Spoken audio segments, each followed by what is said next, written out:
The f*** was that?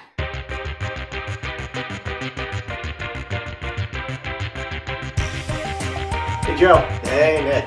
Welcome back. It's happening again. And we have another guest. Again, here voluntarily. As always, I'm Nick, that's Joe, and this is Sal from the Sparrow Film Project. Oh. We are sitting in order of sobriety. Yes, yes we are. Cheers, gentlemen. Cheers, guys. Yeah. Joe, what are we going to talk about? We're going to talk about The Last Jedi. Star Wars. Star Wars, I think we're up to like 34. I don't even know. Somewhere in there. Yeah, I don't know. Yeah. What are we going to be doing while we talk about that? Because special effects, right? I mean, that's the tie-in. We brought Sal along with us because Sal is A Star Wars expert. I thought you were going to say Italian. An Italian Star Wars expert. a little column A, a little column B. He will be our canvas as we decide who is the greatest special effects artist amongst us. Spoiler, it's not going to be me. If your volcano is any indication. As usual, we're going to time this mess. How many spoilers are we going to have, Nick? We're going to cover every single spoiler. All of them. There will be upwards of spoilers from 7 movies. We're going to spoiler Star Wars movies that haven't been released. Mm-hmm. Yes, we're going to do that too. Yeah. Let's get started. Disgusting special effects makeup kit. From Scientific Explorer. Sal, as a Star Wars expert, how would you overall? The Last Jedi, it's not cut and dry, unfortunately. I'm not like a hater fanboy. I'm usually actually pretty supportive of, I loved Force Awakens when people complained that it was too derivative.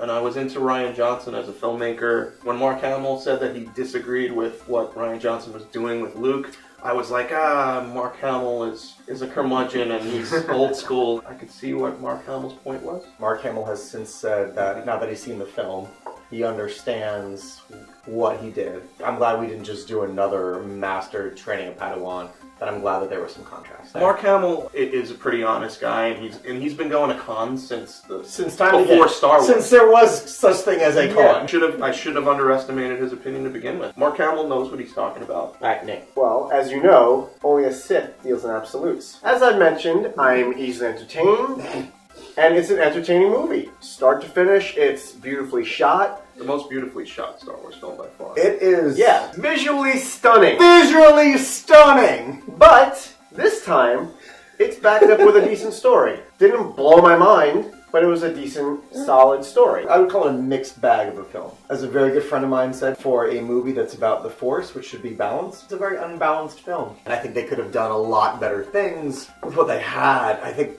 they made a lot of very silly missteps for almost no reason. While jokes are okay in this kind of movie, I feel like some of them, more than half of them, were implemented poorly or just at the wrong time. Like the lightsaber bopping Rey in the head. That was a very heavy moment. I didn't need to be taken out of it. I thought the most misplaced joke was Luke throwing the lightsaber over his shoulder. That was a big cue to everyone who enjoyed Force Awakens. Force Awakens did the following. It got you reinvested, and it placed a couple of questions for you. And they basically said, screw you to all the answers that you wanted, but to throw them all out, to throw Snoke out, to throw the lightsaber out, to throw her parents out. We waited 2 years for him to grab that and do something epic with it, and he just threw it into a pork nest. Yeah. But for now, let's build. Let's see what we got in this box here. Imagine you're on a real movie set. I mean, the lights help. So we've got white glue, corn syrup, cornstarch. Hey, Joe. Hey, Nick. We didn't put down plastic. Do you want to do a magic trick and there's suddenly plastic down? That was easy. I'm gonna take you on the road with that. That's a talent. All right, cornstarch, gelatin, corn syrup, glue, petroleum jelly, cups, dye, some sticks, little tiny spoons, and some markers. Let's start with one. Pour 1/3 of the corn syrup. 3 to 4 drops of red food coloring. What's your favorite part of The Last Jedi? I think Adam Driver was awesome. I think Kylo Ren's a cool character. He's torn. Adam Driver's performance is nuanced. He's the coolest character for me. I loved the Yoda scene. I thought it was really beautifully done. I have a slight problem with the Yoda scene. What's that? My biggest problem with the Yoda scene is actually I didn't like that he made the lightning strike happen.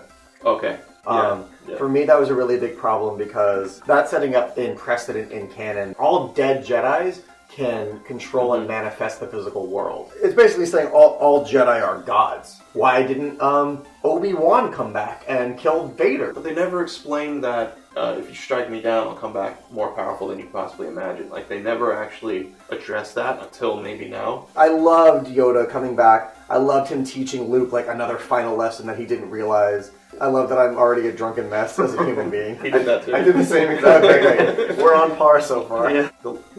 What are we doing? Are we just drawing blood? I don't know. Pretty much. Oh, man. I did not take into account your arm hair.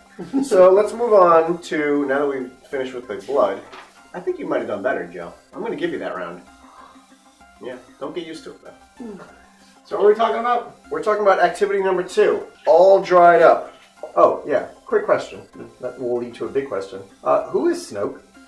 Okay, so in the Force Awakens novel... Okay, so we're getting out of the movie, just the movie. In the novel, all they do is tell you that he's been around since the fall of the Republic. That's all you really know about him, and that he's been, like, laying in wait somewhere. I actually love the way he dies. I thought it was cool. I have no problem with that. I have no problem with him dying. Agreed. Early on in the middle of the trilogy. Just a line of who he was and where he came from. I think Rian Johnson was trying to say, this is a crappy villain. Pure evil isn't interesting. Adam Driver's interesting. Screw him. That fight scene in the throne room was awesome, by the way. Oh, the fight scene in the throne room was... Though I do still have a slight problem with it. Solely the fact that I don't like that Rey is a Jedi Master. How does she know how to fight that well? Yeah! I know she's a badass. They spent a lot of time setting up that she knows how to take care of herself, but she goes from that to, like, practicing on a mountain. Luke is like, whoa, like watching her do that, and it was like, you know, she's just playing with a stick. Those guards, those red guards, were like a week or whatever. Yeah! Yeah, and she took him down. And she was just slaughtering them all. Like an Empire, Luke went through hell of training. And Rey was like, I argued with Luke for a weekend, and now I'm a master. And it was like, sounds good. It's a little hollow. I wonder if she drank the green milk. You know, let's talk about how much I hate porgs. I get that they're like a tie-in for toys and whatnot. They didn't bother me that much. Oh, God. When they appeared on the Falcon, they had a very Tribble-like feel to them. Why are they everywhere all of a sudden? Yeah, they're like multiple. Yeah, it's not like they were escaping the planet. What did you guys think about the dynamic of, like, Rey and Kylo Ren being able to speak to each other? I thought it was okay, and then they reasoned it later. Yeah. But then it happened again after Snoke had died. Which means... Right, well, the connection's made now, I think. You think it was like sort of a Snoke semi-permanent... made the connection, but now it's there. Okay. Did you guys get, in the first time they appeared to each other, Kylo Ren looks at her and says, "You're not doing this." Yes. He said, "If you were, he'd kill you," which is a lead-in of Luke later. Like, for you to be able to do this, be able to project yourself, yeah. Oh, it's harmful. It would kill you, yeah. Okay. What I would like to sort of expand upon, Sure, and expand it to other parts of the storyline, I think one of the biggest missteps of the movie is that Luke had his moment of almost killing Ben. I don't mind the Dark Luke. You need him to have some kind of character change and grow, and if he's going to be negative and whatever, cool. 100%. Yeah. I have no problem with Luke's internal conflict, but the moment where he's like, I sensed the evil in Ben, I pulled out my lightsaber, and for a moment I thought I could kill him. I think that single moment was a misstep, because that was very un-Master Jedi-like. That could have very easily been sidestepped in a very great way, in a way that basically, if Snoke had already infected Ben's heart, if you can project visions of people to other people, you could have had Luke practicing with his lightsaber in his house. Snoke projects it to Ben. Ben sees Luke over his bed with the lightsaber. But it's just a projection. But it's just a projection. And then Ben goes blah, and burns everything, kills everyone, runs off. And then Luke has no idea what happened. Yeah. I'm a failure. I don't even know what happened. He runs off. Ben goes evil, and you have this massive, beautiful miscommunication because of pure evil. And then when Rey comes into play and learns what happened to Ben, learns about Snoke, learns about Luke, goes, Luke, this is what actually happened. You have Ben an innocent. And then he can come to Ben, to Kylo at the end when he actually shows up. He could have been like, I forgive you. He could have come to this, like, this beautiful Jedi forgiveness moment of like, I understand, and you're not wrong. Yeah. And it could have been this fucking amazing cathartic moment. Did nothing of that, there was this, again, this kind of central thing that they fucked up that I will not forgive them for. Yeah. Alright, hey Joe. Pop goes the blister. We're gonna make me try to do things somewhere on your skin. Done. Wow, alright. Oh my god, look at that blister. It's all about the artistry. They're really nice hands, man. They're really soft. They look like a woman's hands. Still single. Just call that your This was my experiment. This was my actually trying. We'll call that your blister and call it a day. It's my blister. Day. Day. That was really cool seeing the ship split in half. I think the most, right? one of the most Cinematographic. cinematographic scenes I've seen in a long time. Yeah. The shooting Silent. Yeah. silent, Splitting almost of the black ship. and white. Like it was beautiful. Yeah. Can we do one thing? Yeah, sure. I just want to try activity 5. Take a stab at it. Why don't you guys just stab me? You have scissors. It would be a lot easier. Use your finger to dab red food coloring on your skin. You're using the marker they gave us. Hope you don't need that color Across the later. red area. Getting up for this. Oh boy. This is gonna get sloppy. What do I do? I don't know. I'm kind of just doing what you're doing at this point. It's funny that you bring up Rogue One. I don't like Rogue One. Really? Yeah, I it's a fun ride, but I think it's really sloppy. They'll straight up have scenes where the rebellion just bombed and killed your father. She's like, I'm so mad at you rebellion. And then in the next scene, she's like, rebellions are built on hope!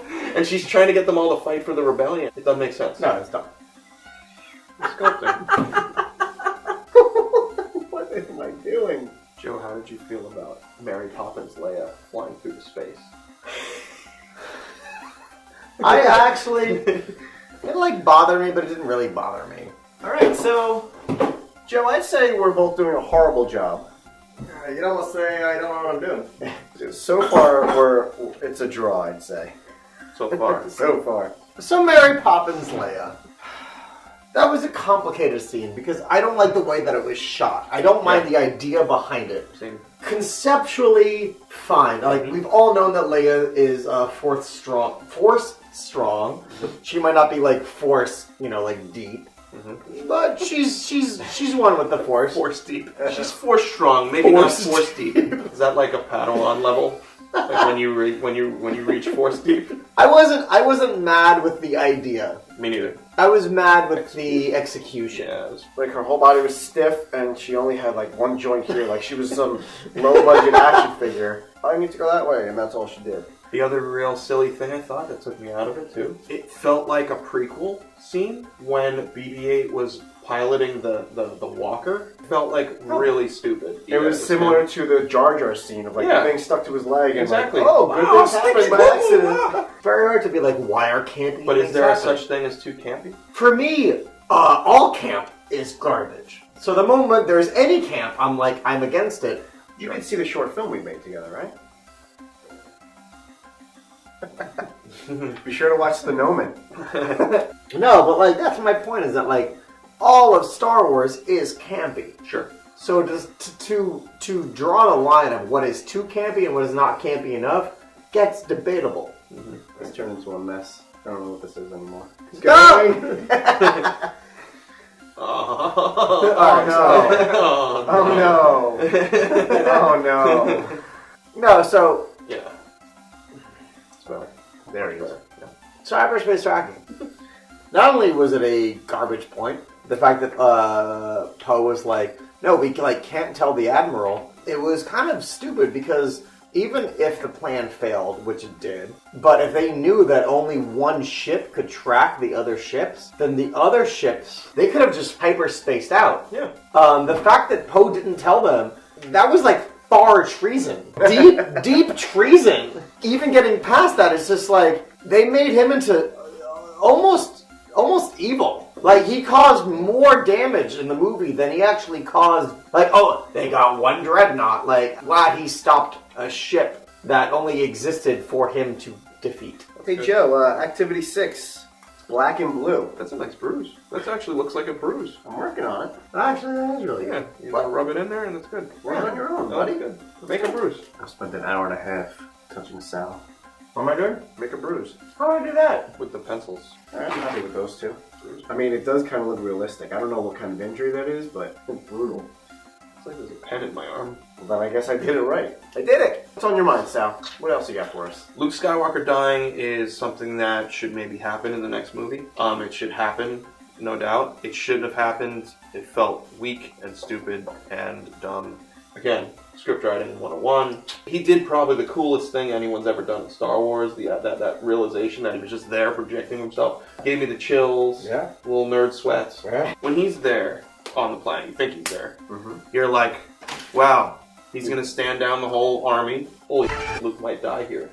Then it shows, for a second you go, oh wow, he's not really there, that's amazing. He wasn't going to die the whole time. Live to fight another day. He says, see you around, kid. Cool, awesome, that was the coolest thing ever. And then he drops dead. They were trying to do too much at once. I like that they were like, no, there's going to be no more Jedi, but there will be something else. I actually was pissed that they saved the books. They're actually on the Falcon in a drawer. I saw that, and I was actually really frustrated. Yeah. That they kind of went with this really great theme of, burn the old, let's make something new. And then kind of right at the end, Kylie was like, burn the old, but let's run the Empire as something new to burn the old. And then she still has the book, so it's still the old. And I was like, no, we've been running with this great theme. And at the very last minute, we're like, no, hold on to the old. And I was like, we have this great concept going of regeneration. Well, At the last minute, they just kind of lit it on fire. And we're like, I think they should have burned the books, but kept Luke until he taught her more. I was hoping that the movie was going to end with Adam Driver sort of good side and her sort of leaning bad, and then 9 is like him redeeming her almost. there were, don't get me wrong, amazingly brilliant parts of this movie. Awesome part. Some of the best stuff we've ever seen. Yes, porgs are not any of them. Crystal foxes? Yeah, I could deal without them. Creatures are a part of Star Wars, but they feel jammed in there. They felt weird. Much like some of the jokes. They were shoehorned in many ways. Yeah, I enjoyed watching it the second time around more, but it ruined some things for me. It upsets me as a hardcore fan. It's forever. That's how Luke Skywalker died forever. I feel as though the newer films will never, ever, no matter how good they are, they will never live up to 4, 5, and 6 because everyone has romanticized their memories of it. And that's like an impossible position you're putting any new directors in. Of course. No one is ever going to be happy about them. I'm all for being taken out of my comfort zone as a fan. That's great. Kudos for taking chances. I don't mind Yoda showing up and being like, hey, what did he say, which is actually a brilliant line. We are what they move beyond. I thought that was amazing. When he's looking at Luke and he says, failure, yes, failure, that's a lesson. Luke's face was awesome. He acted that scene great. In my opinion, one of the best parts of the film. It was gorgeous. Are we excited for 9? Are we hopeful? I'm always excited for a new Star Wars movie, but I'm less excited than I was before it came out. Just a little bit less. Never excited about anything. Alright, I did enjoy that there were new things. I didn't know which way we were going. Again, the visuals, the red ground underneath all the salt, they're peeling through and they're leaving, just cinemagraphically, it was just beautiful and a feast for the eyes, Joe. I like when the guy tastes the ground and he's like, salt. What if the planet is made of arsenic or something? Remember that part where Rey suddenly is a master Jedi, can raise boulders out of nowhere? I remember that. The lifting the rocks was kind of cool because she says earlier when he asks her what the Force is, and she's like, oh, it's a power that Jedi have. Tell people what to do and lift rocks. And then later she's like, lifting rocks. That was kind of cool. That was an example of a joke that played well. How do you feel about her parents being no one if that's the case? I hope that's the case, actually. Yeah. I think that we've tried to tie too much into almost like a British royal family, that it's become so narrow and so strict that I'm like, well, where can anything else come in? This weird dynasty of just Skywalkers. Yeah! Is it just this narrow thing of these people can use the Force and everyone else can go f*** themselves. There needs to be other blood from other dynasties. Especially since everyone else is gone. How many midichlorians do you think the kid with the broom has? Do you think they're going to test him for midichlorians? I mean, right? Yeah. I mean, that's all I'm going to say is right? Yeah. I think any governing body that would do that is no longer in existence, so it's not a concern. Can we agree that midichlorians was maybe the worst thing that George Lucas has ever done with his career? Is there something worse than midichlorians? No, let's put this on the line. I will say midichlorians is the worst thing in the Star that George Wars, that he's ever done as a filmmaker. As a human being. If you bring up Howard the Duck, I will backhand you. No. Midichlorians is hands down worse than Howard the Duck. You hate midichlorians worse than Ewoks, is what you're saying. Yeah. Because I don't mind Ewoks. Yeah, no. People. Midichlorians is worse than Ewoks. I think I might have to agree with that. Ladies and gentlemen, we found a bottom. Alright, Joe. So, I'd say my bruises came out better than yours. There's the chocolate bits that you spit out that I'll count as scabs. I'm just saying the way it turned out is a happy accident. And that's part of art. Star Wars. Thank you, Sal, from the Sparrow Film Project, for joining us today. You're welcome back anytime. Star Wars. Han Solo movie will be out in like 5 months. Oh, God. We'll come back for that. Yeah, I'm hearing all kinds of fun things about that one. We're gonna... I'm too drunk. Nick? Like, subscribe, comment, and be sure to click that little bell next to the subscribe button, wherever it is over here, so you get notified whenever we create new content. And I promise I won't know what I'm talking about. Well, that's a given with us.